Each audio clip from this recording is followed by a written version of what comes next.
Perfect. Thanks, Amrit. And can you see my screen okay and hear me okay? Yep. Amazing. Thank you. Good evening, everyone, and welcome back to the Institute for Change Leaders Training. Today, I am your teacher, Lindsay MacDonald, and I am happy to turn it over to the lovely Dawn to get us started in a good way with a land acknowledgement. Over to you, Dawn. Wonderful. Sego everybody, Zewa Guego, Don Miracle, Yungyats, Gungwe Hunwiki Haga, Gadiri Wawayansta, Toronto Nigi Daron. So I'd like to welcome everybody back. It's happy to see all your smiling faces. And I would like to ask you all to get yourself situated in your chairs and take some deep breaths, maybe sit up straight for a moment. I don't know about you, but I've been sitting for a good chunk of the afternoon. And so feel free to just take a few deep stretches, roll your shoulders a little bit. Get some blood pumping, maybe ear to shoulder on one side. Don't forget to breathe. Ear to shoulder on the other side. Oh, I can't go as far on that side. Pay attention to what's going on in your body, as I am doing as well. And look over one shoulder. See how you do. Don't forget to breathe. Ear over the other shoulder. I definitely had a funky sleep last night. Some shoulder rolls. Just get some blood flowing.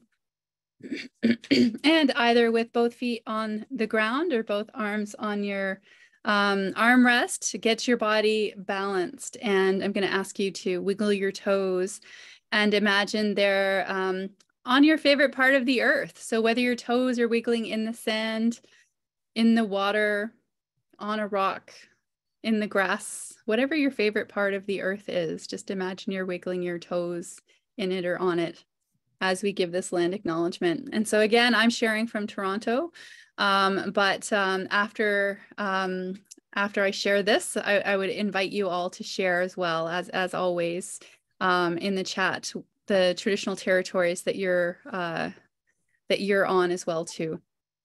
So Toronto is on the traditional territory of Haudenosaunee speaking nations, including the Huron-Wendat, the Peyton, Seneca, Mohawk, and more recently joined by the Mississaugas of the Credit. This territory is covered by the Dish with One Spoon Wampum Belt Covenant, which is an agreement from 1685 between the Haudenosaunee Confederacy and the Anishinaabe or Ojibwe and allied nations to peaceably care and share for the lands and the resources around the Great Lakes. What this means is that by living and working here, every single one of us has a responsibility to the environment and to each other if we are going to care for the next 7 generations. And so to care for those coming faces, we also need to care for each other and to treat each other with peace and friendship and respect. And that extends to the environment as well too, if there's going to be an environment here for the coming faces as well. So I welcome you all into this space that we're going to share here today so that we can learn together with good minds in a good way. And I look forward to learning with you all tonight. Nyawa. Thank you so much, Dawn, for getting us started with a good stretch and an important land acknowledgement. I want to pass it over to Olivia, who's here to say hi and to give us a big pep rally. Over to you, Olivia. It's not a pep rally, but close enough. I just want to say hello to everybody. It's wonderful to see all of you back. I have a board meeting tonight, the Institute for Change Leaders, so I won't be able to join you. I might be able to sneak back in to hear some of the story.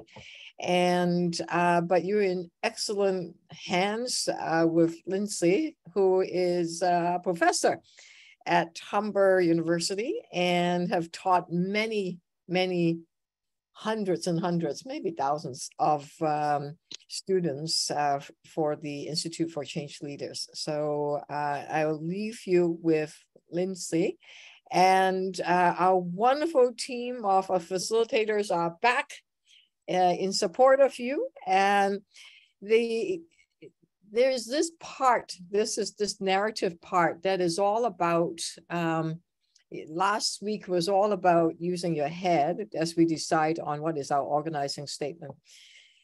This time is all about your heart. And I invite you to be brave and be slightly vulnerable, and so that you can open up your minds and your body and your heart to hear each other, learn from each other, and support each other. Because at the end of the day, our power comes from the relationship with each other. So tonight's is really a questioning about that we reflect on ourselves, is what is my story that drive me to do this work? And so that we reflect on it and be able to express it, and then be able to use that to motivate, inspire other people to join your team. It's a leadership practice. It's difficult to do, but it's critically important. So leave you to Lindsay, and thank you for joining us again tonight. Thank you for being here, Olivia, and for, I would call that a pep rally, a rally of the heart.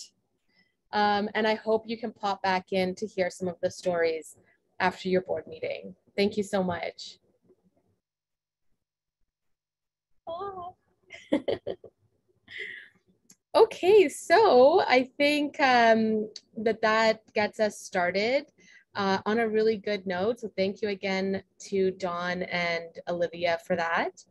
We're going to do an icebreaker this week, again, to meet each other, to kind of take the edge off a little bit and get the conversation flowing. So for this icebreaker, you're going to share your name, where you're joining from, what is your superpower? And if you were premier, what is one thing you would do right away? So Amrit's going to get us set up in those breakout groups. And if we can also put the icebreaker in the chat, that would be awesome. Thanks. Ooh, I'm opening the rooms now. Thank you. Can't wait to find out what your superpowers are. Recording. So what was some of the superpowers that you had in your group, Felicia? So Ashiva got cut off, but she's able to help people solve problems, if I got that correctly. And Iman, oh my gosh, Iman, I forgot you said it was so great. Help me. That's okay. I said I think I'm a good judge of character. Yes, good judge of character. I remember that resonated with me. So sorry, I forgot. Yes. Okay. And what about like a change? If someone were to be premier, what's one change that came up in one of your groups? Iman, share yours. I want it to come from you because you did it so well. Okay. Oh, thank you. I just mentioned that I would like to expand on capacity efforts and resources for grassroots to continue doing mutual aid work, just because I believe that they're the ones on the ground and they know what's best for their community. So we should really be helping them expand those efforts. Nice. Really cool. All right, back to you, Lindsay. Welcome back, everyone. It's always a race with if we can all get our last thoughts out before being catapulted back over to the main room. So sorry to anyone who may have gotten cut off. I hope you're feeling a little bit more comfortable, a little bit more joyous after talking about your superpowers.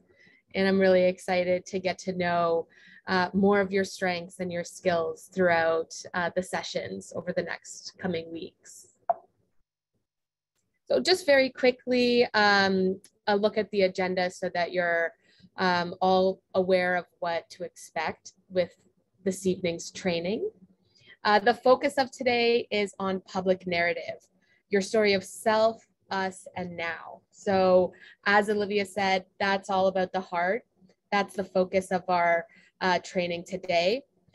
We also have a case study to help give you an example of a public narrative that we think is really awesome. A fishbowl, which is another example of public narrative and also of coaching. So your facilitators in your breakout groups will be coaching you and helping you with your story. We'll of course give you a break, and then we'll have breakout groups where you'll be working with your facilitators on your public narrative. I just want to now pass it over to Anam because last week we ran out of time and Anam's group did not have a chance to present their really detailed and wonderful organizing statement. So I'm going to pass over to you, Anam. I'm not sure if there's someone from your group who wants to present. I can check. I remember I see Shaheen Ashraf. I would ask her if she is willing to go through it. Shaheen, you were really active last time in the discussion. So would you like to present this slide? Is she here? Shaheen Ashraf? We can't hear you, Shaheen. I'm very sorry. I do that all the time. No Excuse worries. me. Okay, so I'm not so good at doing the slides and all that, but what do you want me to give you a rundown on what happened? Yes, so the slide you're looking at right now, organizing sentence. So each category, who are we organizing? What is our goal? So if you can just go through each section and... Okay, so our group was very active, like you said, and we decided that we're going to target Muslim politicians to move our causes forward. And someone said that, Council of Imams would be good. Someone said that this CARE is a US group. So, I mean, that won't help us in Canada here. And the youth lobby groups could be named, refugee centers, things like that. And media advocacy is very, very important. Everyone was complaining about how Muslims are projected in the media. And of course, having meetings with the police, and many people, some people said they will organize like about 10 or 20, but others were very, very magnanimous to say 30 to 40, And yes, the hate crime bill was there. And of course, we spoke about Law 21 for Quebec, which is very discriminatory. And now Bill 96, I mean, it's become law now, Law 96, which is, of course, for English-speaking Canadians, English-speaking Quebecers, I should say, not Canadians, especially it's because of Quebecers. And we planned to raise awareness with the police, with the CBSA, and we planned that we should give workshops for these groups and get the help of MPs. That would be good. Timelines were not so clear. They were a little smudgy, but yes, we could try for October 6th, So that's it. Yeah, great. Thank you very much, Shaheen. Yes, so it was about, just to summarize, Bill 20 we were discussing for CBSA matters. Bill 20 is about the third party body that will allow people to file complaints that Muslims experience at the time of dealing with CBSA when they're traveling, especially and crossing borders. So the goal was to create, to advocate for Bill 20 to move forward, and the stakeholders were discussed. Who will be reached out and how the event will be organized. It will be in the form of a town hall, and what actions we will be taking to advocate for that bill. So the idea was to have that discussion by bringing the stakeholders together. So thank you so much, Shaheen, for your presentation on the discussion we had, and I will move it to Lindsay to continue with her next slides and next items on the agenda.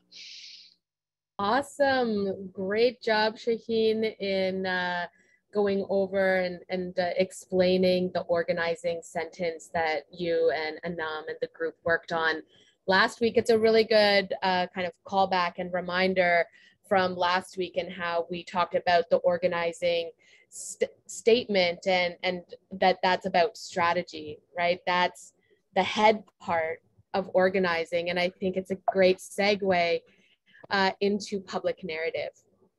Public narrative includes 3 parts: story of self, us, and now. Today, for the purpose of today, I believe we'll be focusing on story of self, but I want you to think about the entire public narrative framework as we go through it. And can I just ask Shaheen if you could remute yourself? Excuse me, could you say that again? Do you mind remuting yourself? Yeah, sure. Thank you. Not that I don't want to hear your voice, just helps reduce feedback. Thank you so much. So great quote from Elizabeth Ellis is the purpose of the storyteller, which is us, is to comfort the afflicted and afflict the comforted, right? So it's to bring up emotion, right? With public narrative, it's good to remember the power that stories have. A great quote from Ben Okiri: stories can conquer fear, you know? They can make the heart bigger. Stories help us to remember our values, our emotions, our morals, our past experiences. So in sharing stories, we can help remind people that they're not alone, right? Or that we're also afraid, right? But things are less scary when we come together, right? So stories can help us conquer that fear of organizing for real change, right? Taking on these big issues of Islamophobia, of gender-based violence, of hate crimes that are on the rise, right? A reminder from last week, a great quote, a great 3 questions that we have to ask ourselves when we are organizing. If I am not for myself, who will be for me? When I am for myself alone, what am I? And if not now, then when, right? So working on our public narrative, working on our story and how we're going to connect with others and what change we want to make together, right? That is, you know, being for the community, being for each other, not just for ourselves, right? But working together to create the change that we want to see. So why do we tell stories? I'd love to hear from you. Why do we tell stories? What does a story do for us? You can use the chat or you can raise your hand.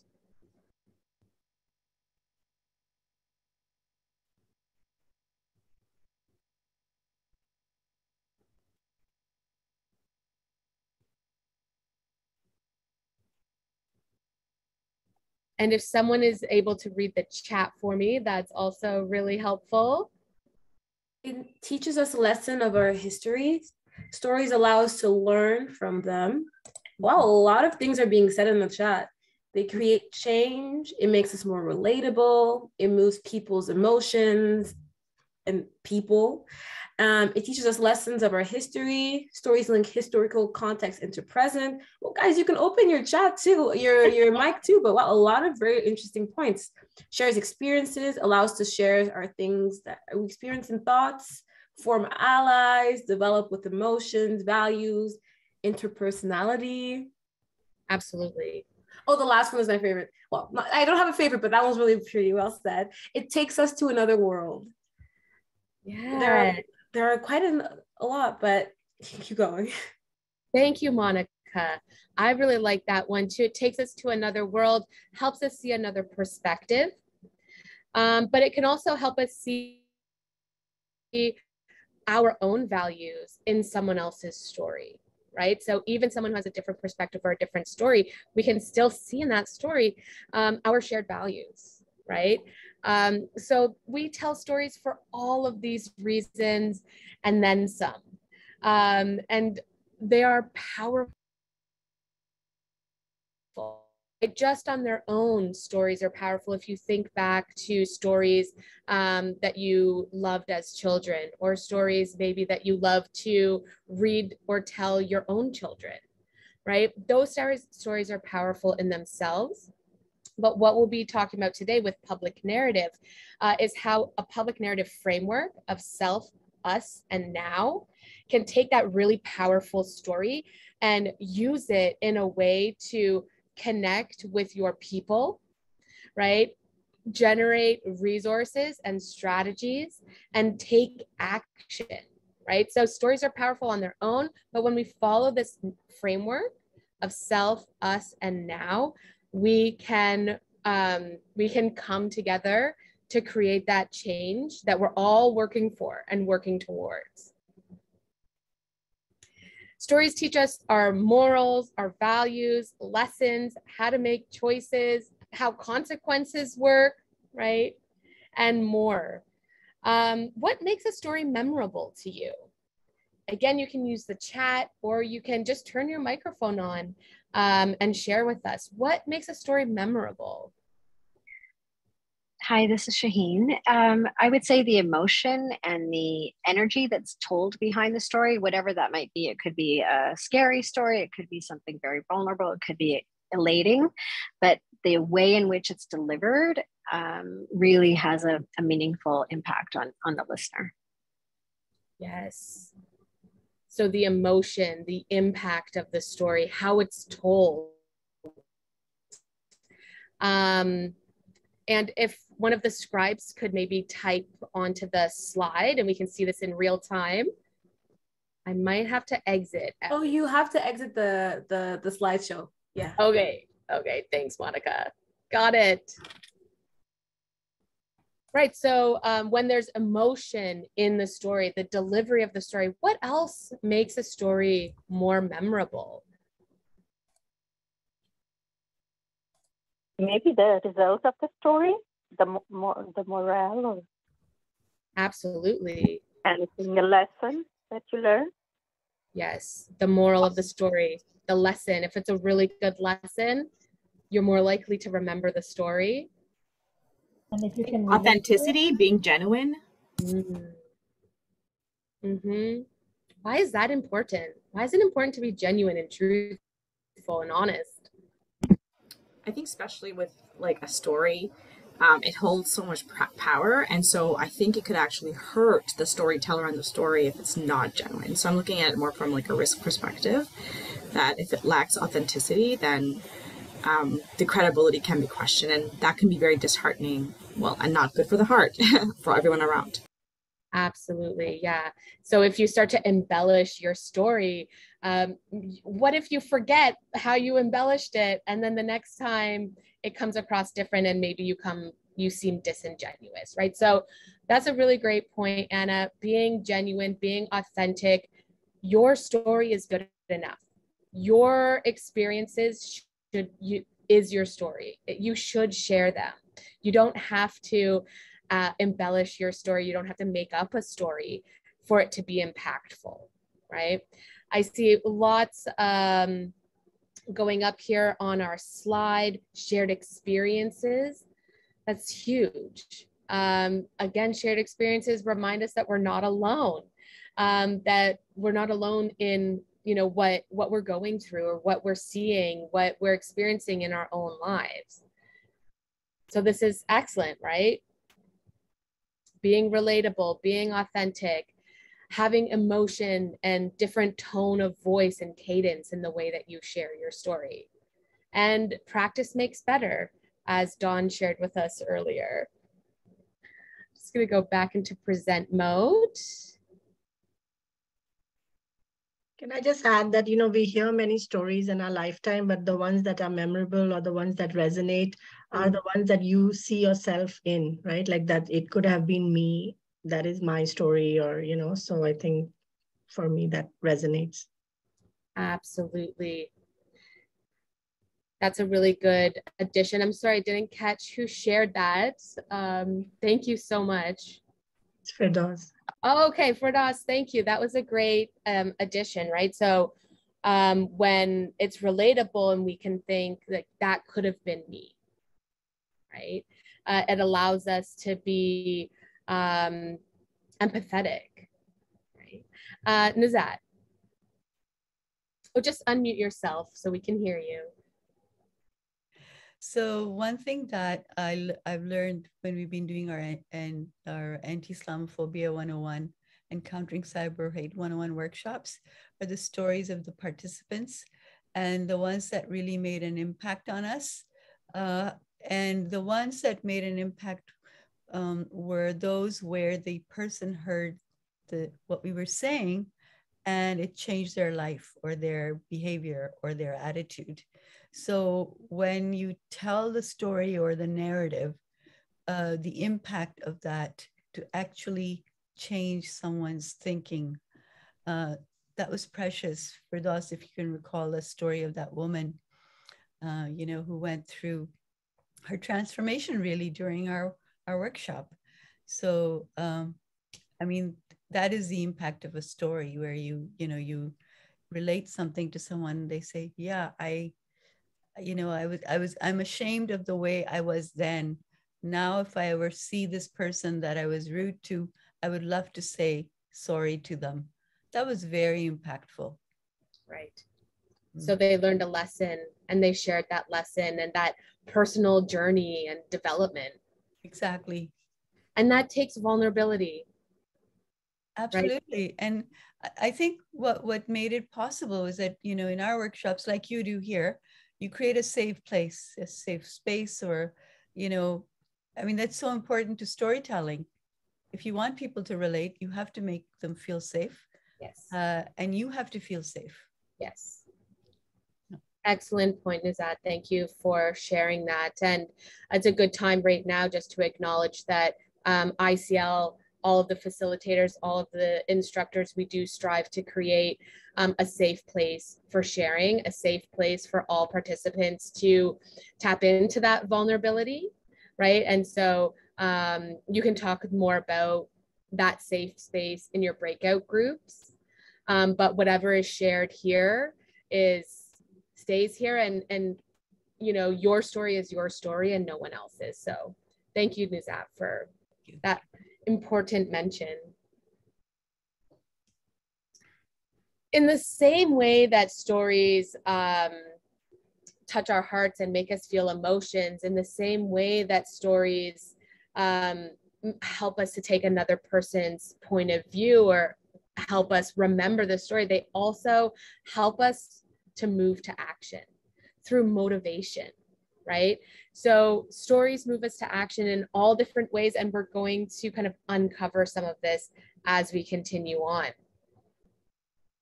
The role of stories in organizing, as Olivia said in her intro, is to speak to the heart of the person that you're telling your story to. You could be talking to one person, you could be talking to a room of 100 people. And the goal of sharing your story is to speak to their heart and answer the question, why? Why should I care about this issue? Why should I care about your experience? Why should I join you in addressing this issue, right? So the heart of organizing is the story. It answers the question why. It motivates our people to get involved, to take action, and to take on more roles and responsibilities within our organizing efforts, right? So stories also help us, the public narrative structure specifically helps us both reach the heart and the head, the mind as well, because it includes not just why we have to act, but some strategy, right? This is how we can make change if we act together.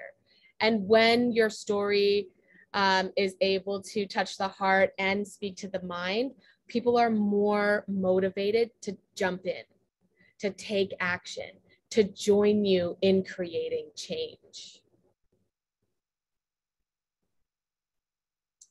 So again, just to reiterate, the story is really focused on the heart. It's how we communicate our values. It's how we reach people's emotions, and it's how we bring about action and real change. Stories help us to feel the emotions that are reminding us of our values. We are living in a time of uncertainty right now. We're kind of on the tail end of this pandemic, and there is a lot of injustice that we are now dealing with, a heightened injustice, greater inequity because of the pandemic and everything else that is going on. And in these uncertain times, it's easy to feel inertia, apathy, fear, isolation, and self-doubt.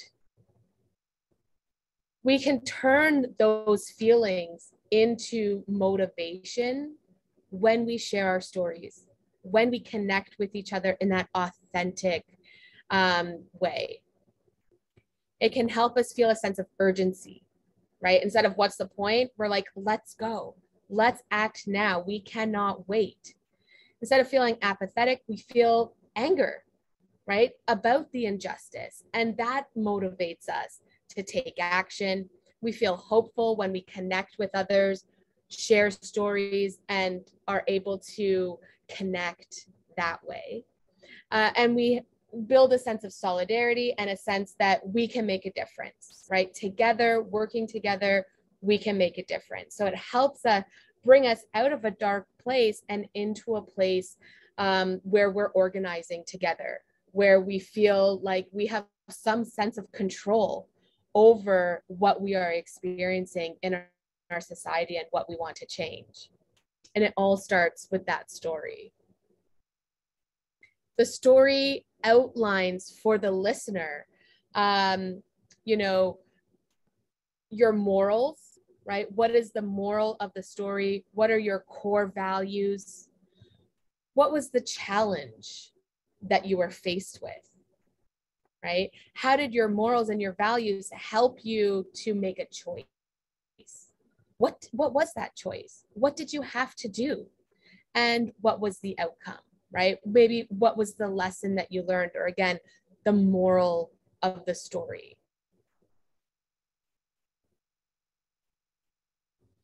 So we're going to talk about story of self first, which is how we want to start our story, right? We don't want to just, I'm sure you've been in a situation where you met someone, maybe someone canvassing on the street, and they got right into their issue. And the issue is overwhelming. And you check out. You're like, I'm on a 5-minute break. I can't deal with this right now. But when the storyteller starts with who they are and introducing themselves and their own experiences, it tugs on our heartstrings, right? It reminds us of our shared humanity, right? And so story of self starts with you telling your audience or your people, this is what has called me to this work. This experience led me to do what I'm here doing today, right? Story of self also includes, an opening, an invitation, right, for other people to join you and to follow you. Story of self is about connecting, right? Again, it's that heart. It's about connecting and starting to build a relationship with the person you're talking to. It's about sharing your humanity and experience and also seeing their humanity and their experience. And it starts a conversation. It's not a performance, right? Sometimes when you're giving a public narrative as a speech, it can feel like a performance. But remember that that's an opportunity for you to connect with every single person that is at that event, right? When you share your story in this way. It's not something we do to other people. It's something we invite people into, right? I share, you share, we connect. We're building a relationship, right? And again, that's another point about why we want to be authentic. Back to Anna's point, being authentic and sharing our story helps us to make a real, genuine, and strong connection with people.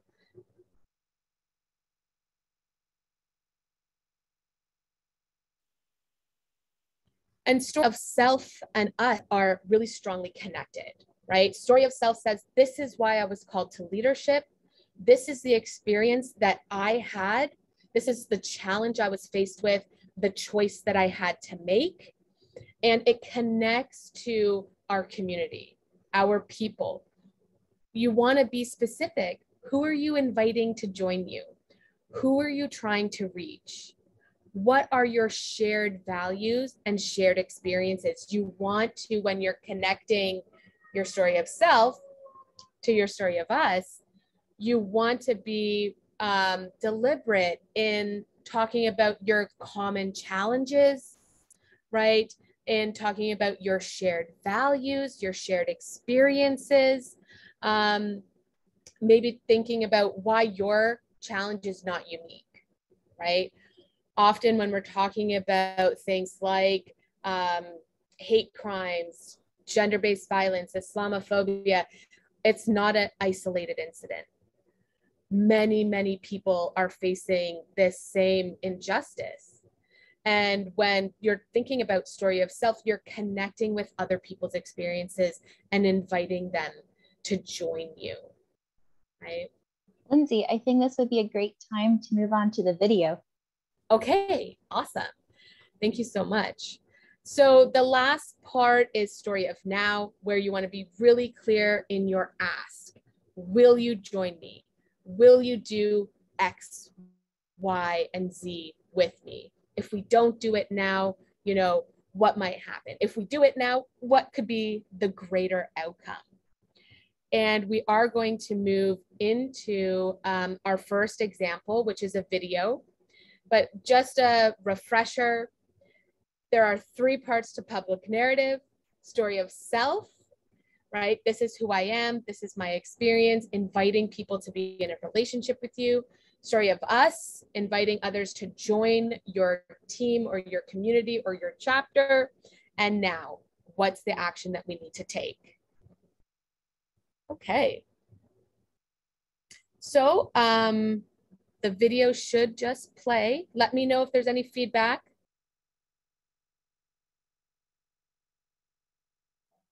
Lindsay, there's no audio if you unmute yourself. Thank you.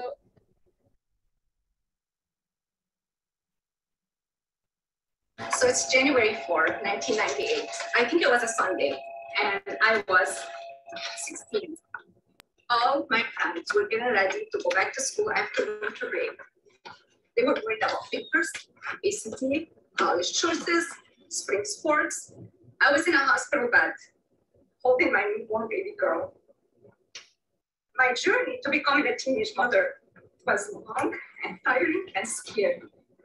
My dad had been killed 7 years before that, as he worked for the United Nations in Lebanon, and he was killed on the job in the Civil War. Becoming a war orphan put me in all kinds of circumstances that the ambitious, strong, determined me would not have ever placed myself in. I was in that hospital bed, feeling like I was a loser. My life was over. I was somebody with no high school education, who's now in charge of raising a child, and I felt so sorry for myself and my baby because I'm helpless. And what do I have to offer? I looked at her and she looked at me with this look, like, you are the most powerful person I know. I'm the only person I know. And at that moment, I realized that victims can only raise victims. Helpless people will only raise helpless people. And people with no choices will only raise people with no choices. And that's not what I wanted for my child. At that moment, I decided I will no longer call myself a war orphan. I will no longer be a person who allows things to happen to them.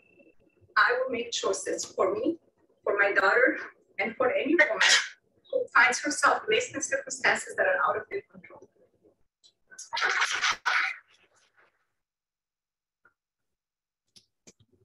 Okay. So that was Amal's story, and that was story of self. Correct, Amrit? Yes, thank you. Lindsay? Yes. Oh, never mind. Never mind. We're opening the chat. I was going to ask a question, but the question's right there. Go ahead. People in the Zoom chat, in the Zoom call, what was one of the key challenges in Amal's story? Or what was the moment where you really connected to her story and thought, wow? Because I definitely felt that multiple times. Oh. I'm sorry. Sorry. Great questions, Monica. When she was listening to the story, she was telling herself over the actual circumstance, right? So she was telling herself a story about being a victim, and that was impeding her ability to see her own power. Did somebody else scribe? Or Lindsay, you know what, Lindsay, keep asking and I'll scribe when the answers that we get. Okay, perfect. Thanks, Monica. Good tag teaming. So what were the other key challenges in Amal's story?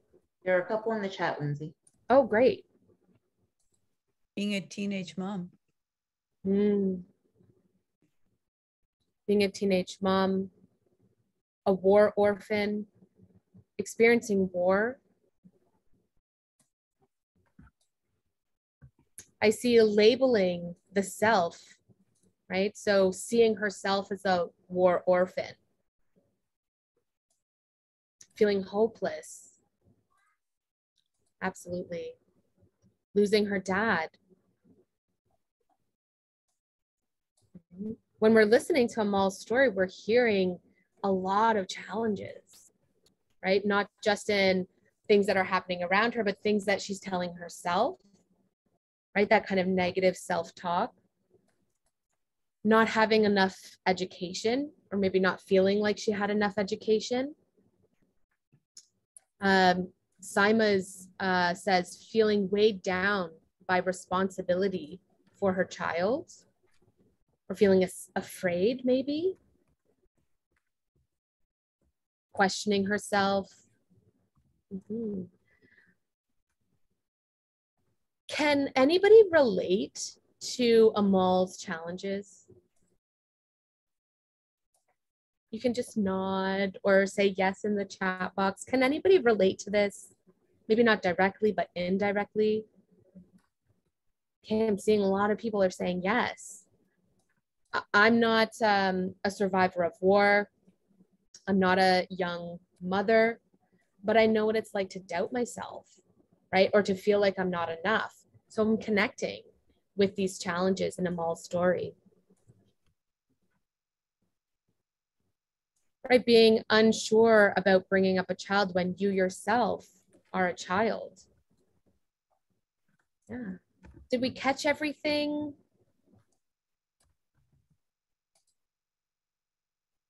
Were these the key challenges? I think one challenge I'd like to point is her own mindset. Things really changed for her when she started looking at herself differently. So when she saw herself as a victim, as a war orphan, uneducated, whatever, but that was her mind speaking to her, and the reflection that she saw of herself. But when that changed, she quickly became from a victim to a survivor, right? And I love the word she said, that only a helpless person can raise a helpless. So it's, how you see yourself. And that's when you empower yourself, that's when you can empower others. Yes. So well said, Firdaus. So well said. You really hit the nail on the head there. That was her choice, right? So she, in her story of self, she's telling us her challenges, right? It includes her morals, her values, what she's experiencing, and it includes that choice, that pivotal moment in her story of self where she says, no more. I am no longer going to call myself a war orphan, right? And you can feel the change in her voice, in the way that she's presenting herself, even though she stands up straighter. I've seen the video lots of times, which is why I've made that observation, right? And I see in the chat, the emotion of her words felt authentic. You could hear a little quiver in her voice, right? Standing up and sharing your story in front of your peers, your colleagues, whoever, is not easy for everyone or for many people, right? And so you can feel that it's authentic, that it's coming from her heart, and it's making us feel those emotions that she's feeling. Those were all really great points. Thanks to everyone for chiming in. And Lindsay, I think it might be a great time to introduce the fishbowl. Awesome. Thank you so much for keeping us on time. I love it. So for the fishbowl, I'm going to stop sharing my screen. Oops. So that we can see our participants. Beautiful. And now I'd like to welcome Dawn and Aman. Oh, Anam, sorry.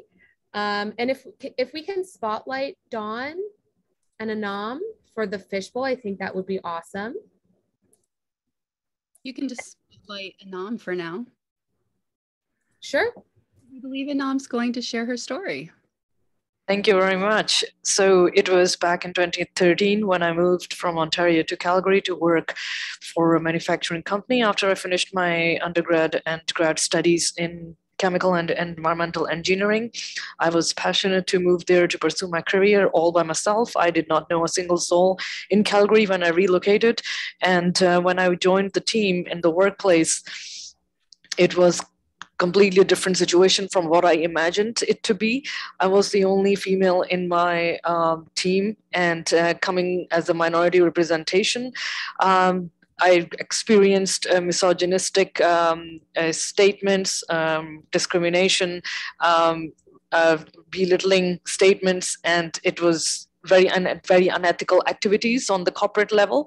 And I was a newbie in the team as well, so I felt very like I felt like I had no power in the situation, because all those things were coming from the upper management, who were more experienced and who had more influence within the organization, to really take my concerns into consideration, and even go for the HR department, because overall my experience of moving to Alberta from Ontario was a bit shocking at the moment, because whatever was is considered as unacceptable in Ontario was all acceptable when it comes to behaviors regarding the areas of discrimination, Islamophobia, misogyny, and the list goes on, and sexism, and it was all considered acceptable when I went there. So while I was struggling and trying to figure out what my choices are, because my profession meant a lot to me, and that was the sole reason for me to move to Calgary, and coming back to Ontario was not an option for me.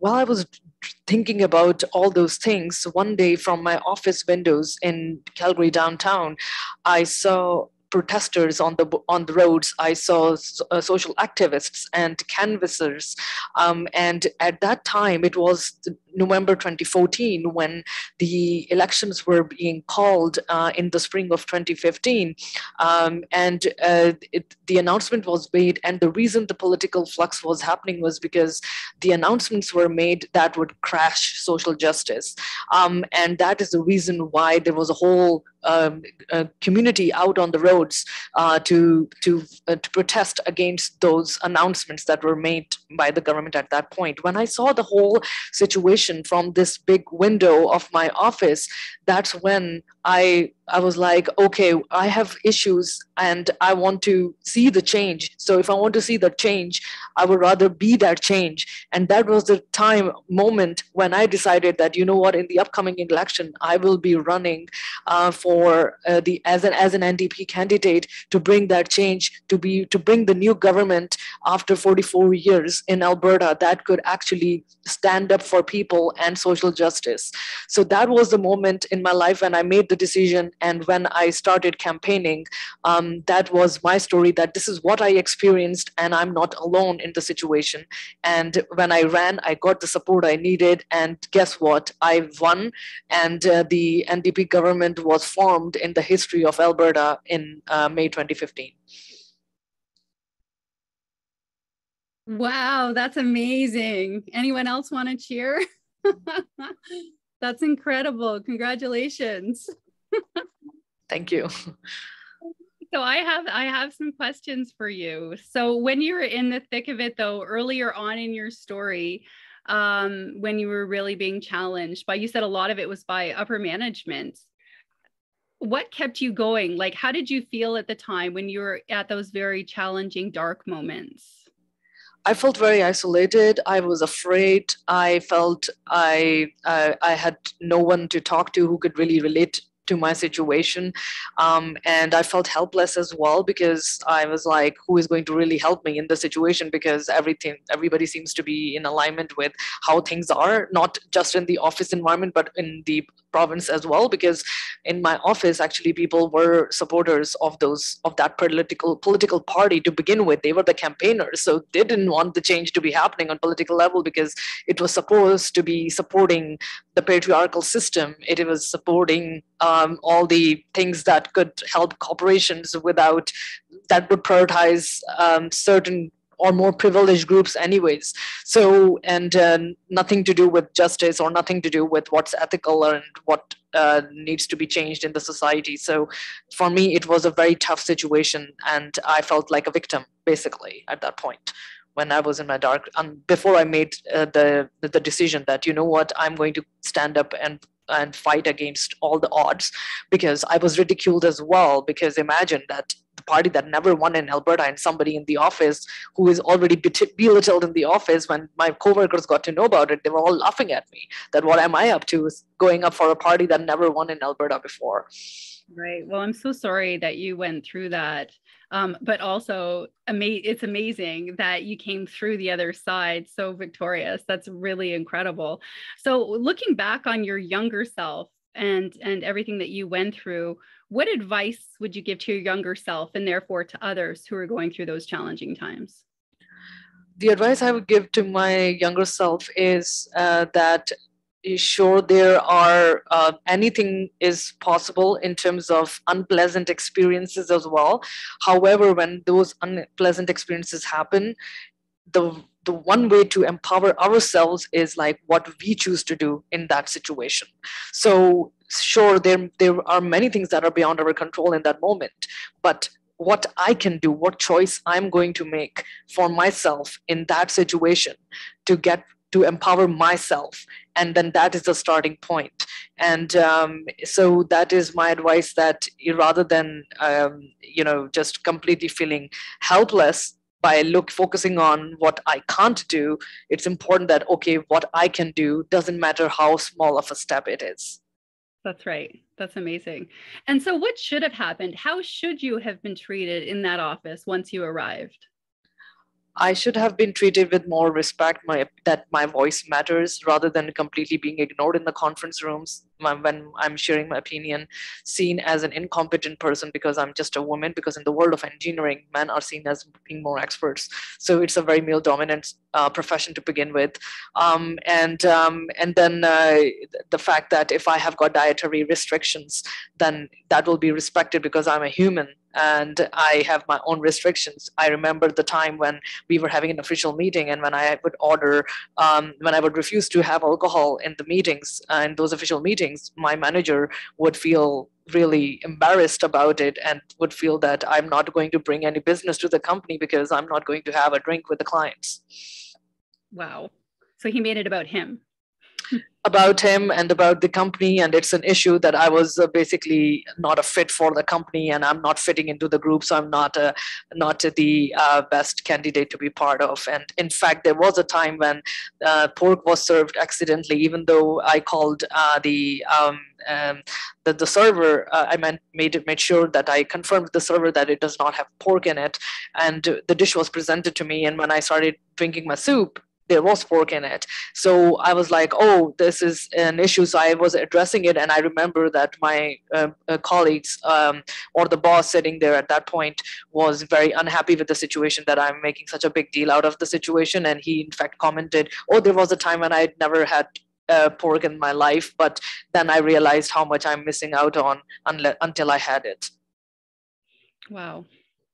Well, again, I'm sorry you went through that, but here's my last question. What gives you hope for the future? My hope for the future is that we keep raising our voices, and we stand up in terms of what we believe. We don't lose our authenticity by giving in. We have to hold ground to who we are, because if we lose our own identity, then it is then nothing will happen. No change will happen, basically. So basically, when we stand ourselves, we stand our ground strongly, then that's when we can build our own communities and bring that change, and have that courage to stand up for what is fair, and make sure that people are treated as humans. That's great. That's wonderful. Thank you so much for sharing your story with us. Thank you very much. And way to go. Yes, let's hear it from Nam. Great work. And Dawn, thank you. Dawn, excellent coaching. Anam, excellent story of self. Thank you for sharing. I think you really touched a lot of us, and what a great example of a story of self for us to hear before getting into our breakout groups. So we are going to give you a break in just a moment. But before I do that, I'm just going to share my screen quickly, just to talk about, so now we're going to ask you to work on your story and share your story of self. And before you share your story, you of course have to decide what story to tell. We all have multitudes of stories and experiences. We're not just one experience, right? But the right story, it is just one experience, right? It's not a biography. It's a moment, right? Remember, choice, challenge, outcome. So your story that you pick to work on tonight, it should connect to your cause. What's the difference you want to make? It should evoke emotion, and I have no doubt that all 40 people here are more than capable of evoking emotion and speaking to our hearts and our humanity. And again, describe a pivotal moment, right? The challenge, the choice, and the outcome of it. The right story, it does not have to prove your credibility. You do not need to list your degrees and your postgraduate degrees and all of your credentials. It doesn't have to be overwhelming. If it's so emotional to you that you can't get through it, think about if that's the right story for you to tell tonight. And again, it doesn't have to represent all the moments of your life, because again, our lives are, very complex and multifaceted, right? So describe a pivotal moment, evoke emotion, and connect to your cause for your story of self. You have been given your workbooks. You've been asked ahead of today's training, hopefully, to work on your storytelling worksheet, right? So that can be found in the workbook. You want to first think of just for story of self, right? That's what we're going to be sharing in our breakout groups when we come back from the break. What is the story of a single key defining moment or experience of your life that has brought you to your cause? Okay, so yes, I encourage you to think about the entire public narrative story of self, us, and now, but just for the purpose of today's breakout, we are going to be working on story of self. Okay, so let us know in the chat if you're having trouble finding the worksheets or if you have any questions. We are now going to take a 5-minute break. when we come back from the break, we'll get ready to go into our breakout groups. So if you haven't had a chance to write anything down, try to jot down some of your ideas for your story of self. So Lindsay, I'd just like to add that although we do have the workbook on our website, I will also share it in the chat, but we were not given any information as to, for today's lesson, which page number, etc. So if you can put those details in the chat during the break, yes. And I will share the workbook. Thank you so much for letting me know, Firdaus. We will make sure to have the page number in the chat as soon as possible. Okay, so the time now is 7:03 and we're going to take a 5-minute break. So we'll come back at 7:08, just before 7 dead. Okay, see you in 5 minutes.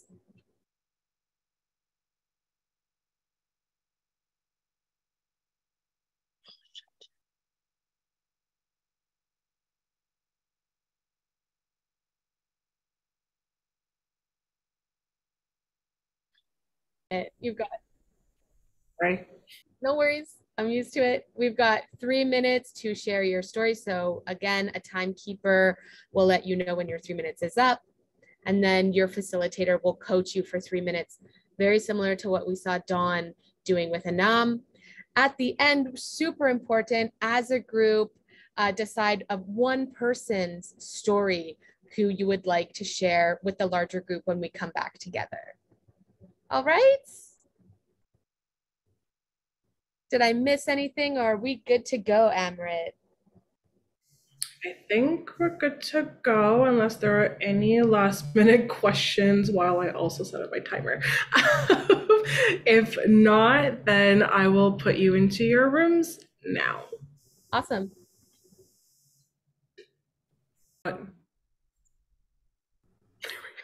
Thank you. Welcome back, everyone. Just pull up my screen. Amrit, how much time do we have for sharing stories? I'm not sure if we still have time for 4. Let me double check. Let me find the agenda on my screen again. Okay, it looks like we are running out of time pretty quickly. We're at the 15-minute mark. So no, we should be able to do 3 stories. If they're 3 minutes, yep, 3 minutes, yeah. Great. Who would like to start? Monica, did your group have someone who wanted to share? Yes, we did have Mariam. She has a great story. Awesome. Should I stop sharing my screen for the stories, Amrit? Yeah. Yes. And then if Andrea, I lost you on my screen, but if you can time keep the folks who are going to be sharing their stories, just so we don't go too much over time. Yes. Thank you. Mariam, whenever you're ready. I just unmuted myself again. There you go. All right, let's see how I do on this. I come from immigrant parents. I'm first generation. I was 22 years old and I had gone back home to get married. I didn't know this person too well, but I got married and abuse started right away. Frighteningly so. It was a lot of physical and verbal abuse. I was quite young, very innocent, and eventually came back and he also came and abuse continued. It wasn't something that was just occasional or if he got angry, it was kind of day in and day out. I was living with my family at the time and trying to hide that from them and pretend as if everything is okay, though they can see that something wasn't right. He was incredibly controlling. I lived in fear, always walking on eggshells, couldn't look at anyone. I could be as crazy as standing in line for a bank and he'd be whispering in my ear, if you get a man, tell her, well, you know what, I'm going to kill you because, I know your intentions are bad. Like craziness like that. And my young innocent mind just couldn't comprehend the craziness I was hearing, but the fear because I would get beaten up or be sworn at. Anyhow, I got pregnant and I'm thinking things will get better. And I knew what was happening to me was not good. And, but, just the hopes that everything would be okay. I was fearful of what my family would think, community members would think. And being first generation, I was one of the first few children born that were growing up and had gotten married. So I was kind of an example. Long story short, the abuse got so bad that I remember when I was 6 months pregnant, and it was one evening, I had just finished evening prayer with my father. And I remember just sitting there, and he turned around and he looked at me, and I just looked at him and I just said, Dad, I can't do it anymore. And he just looked at me and he said, we're just waiting to hear you say that. And then I got the help that I needed. He was charged for assault and so forth. And I remember a few months later, we couldn't do anything until the child was born. And I remember giving birth to my child, and the crazy scenario I was in, while in labor, calling on security and giving a description because I was fearful. But I remember that after I gave birth, my family had left, and I was all alone in my hospital room. And I just remember holding him, and tears are coming down my cheeks, and just looking at him and thinking, it's just you and me, kid, and that feeling of hopelessness, but fear, but knowing I needed to be strong and make sure I raise him right and make a good life for myself. And that's it. Thank you for sharing, Miriam. Tough story to share with us. Thank you for your courage and your trust in us, to trust us with that story. Thank you for sharing. You're welcome. Okay, next up we have, so I'm just going back in the chat. We had Faria and Kubra who were volunteered. Perfect. Faria. Okay, hi everybody. So I guess it's my turn now. So my story, I guess when I, decided that I needed to do something was after the London attack with the London family in London, Ontario. Because so growing up, I would say that, and I could probably speak for a lot of,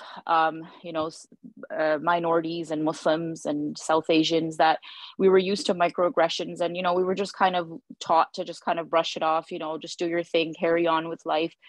So that's kind of what, what always happened. But as I got older, I am seeing that a lot of, Muslims are being attacked, not even globally. Let's just talk about Canada, right? So many attacks. And the London attack really, really hit home to me because, it was a family that looks just like mine. It was a young boy, Fayaz, left orphaned for really absolutely no reason.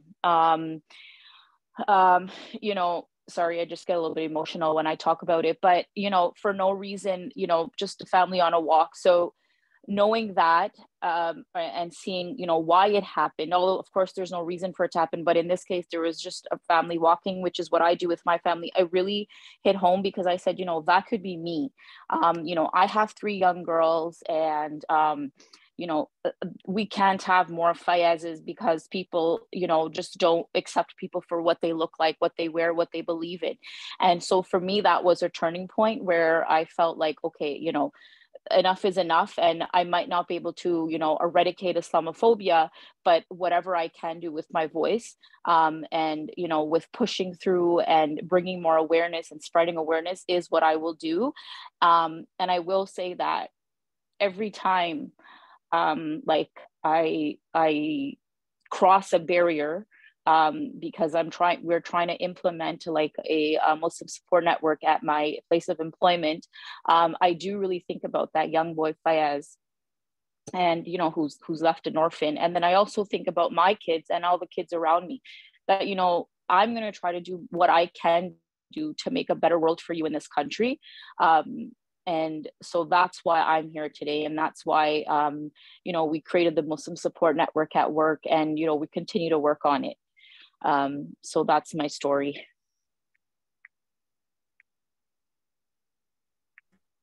Oh my gosh. Faria, thank you so much for sharing.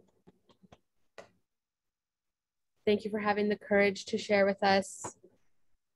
And thank you. It sounds like you got some great coaching in your breakout group, because that was very well like it was good, the challenge, the choice, the outcome that you had.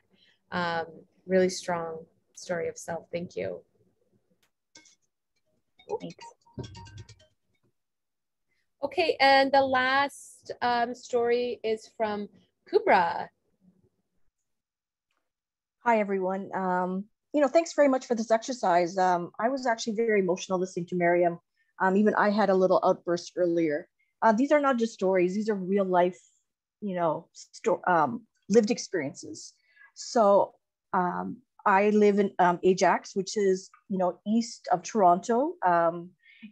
As more Muslims are moving over, there's been some pushback within the local community. My members are telling me that if they go to a grocery store, sometimes people look at them differently. If they're wearing hijab and serving someone, maybe nobody wants to be served by them.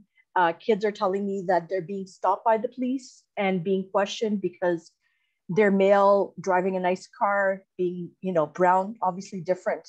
So anyways, what I did a few weeks ago is I approached the town of Oshawa, where a lot of our members are moving, and asked them to proclaim Islamic History Month. And, so I've actually posted something earlier in here, but I'll post it again. I'm not very good at posting, but what it is just asking them to recognize the cultural, it's a cultural celebration, similar to like Black History Month. But anyways, what happened was I was denied. They came back and said, we cannot celebrate this. This is a religious holiday and you're a religious group. So I was very angry. I was, it just actually brought back all memories of my childhood, growing up in Canada, being told I'm brown, I'm not being good enough, being refused, places to rent, facing so many challenges in my life. It brought it open. So anyways, so from there, what I did was I waited a few days, I wrote a very nice email, and I got it. So I'm very thankful that, that they accepted it. So what I told them is that, no, we're not a religious group. I'm part of a woman that a group that advocates for women. Yes, we're Muslim, but we're a women's group, right? And we are Canadian. And this holiday was implemented by the government of Canada in 2007, right? So if Canadian government's doing it, this is my fourth city now I've done. So if all the other cities are doing it, I don't understand why this was rejected. So this is probably one of the biggest accomplishments of my life. And I'm very proud of it. And I'm hoping it's going to open doors for the next generation. Thank you, Kubra. Thank you for sharing your passion, your fire, your fight. Thank you for not giving up. And thank you for sharing. Great work. Great job, everyone. I'm seeing lots of hearts, lots of clapping.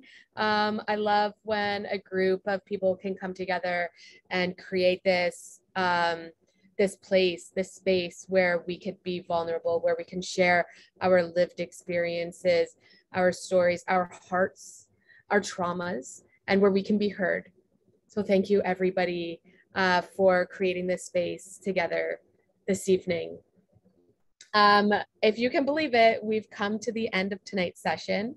I know it was a whirlwind session. It goes by really fast. You all did amazing work. We would like a little bit of feedback from you before we say goodbye.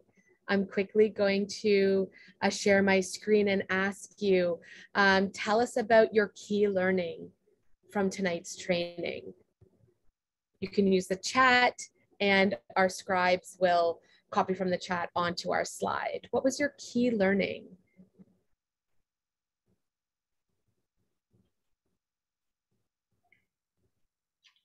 Feel free to unmute yourself as well.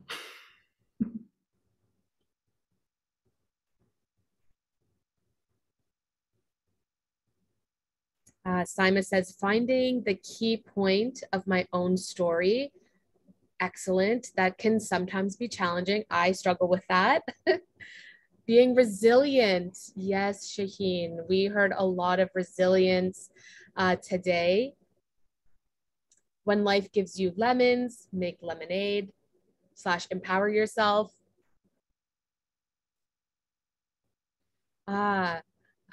Elaborate greatly on the particular moments. I like that. It's a good lesson.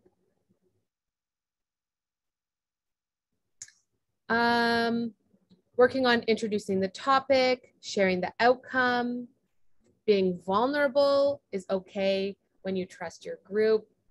That's a great learning. I'm glad some people took that away from tonight's training.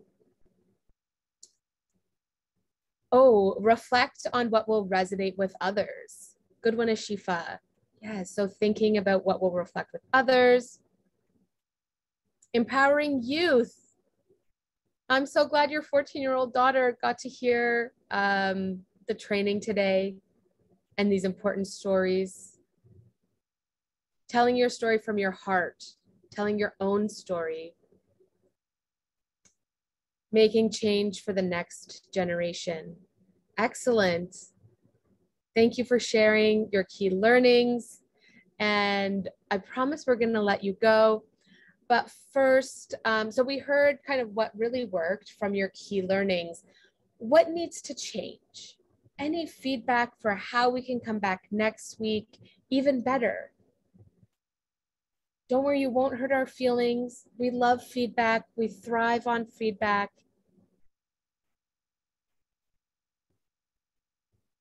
Oh, I love Jackie said, being told that my story was worth telling. I'm glad that was helpful.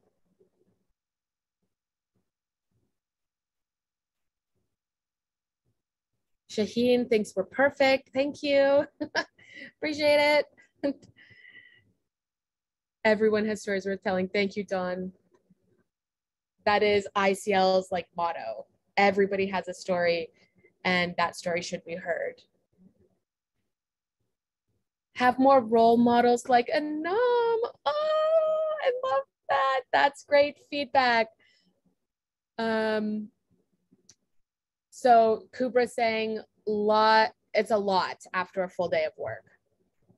Thanks, Kubra. I agree. It is a lot. And we give it to you quick. So thank you for hanging in there with us and also for having the energy to share with us. I know it takes a lot out of us, right? Being vulnerable and sharing. Thank you so much, everyone, for your feedback, for your participation, for your vulnerability and your humanity. I had the best time tonight, and I'll really be looking forward to seeing you all again next week. And our session next week is on recruitment. So how do you share your story with others in a way that motivates them to join you? And once they join you, where do you go from there? So that's next week. I really look forward to seeing you all. If you have any questions or feedback for us, please reach out to Amrit. She's your contact point person with ICL. All right. Have a great night. Rest up. Relax. Take care, everyone. Thank you. Bye. Thank you. Have a good night. See you next Thank you very much, everyone. Bye-bye. Take care. Bye-bye.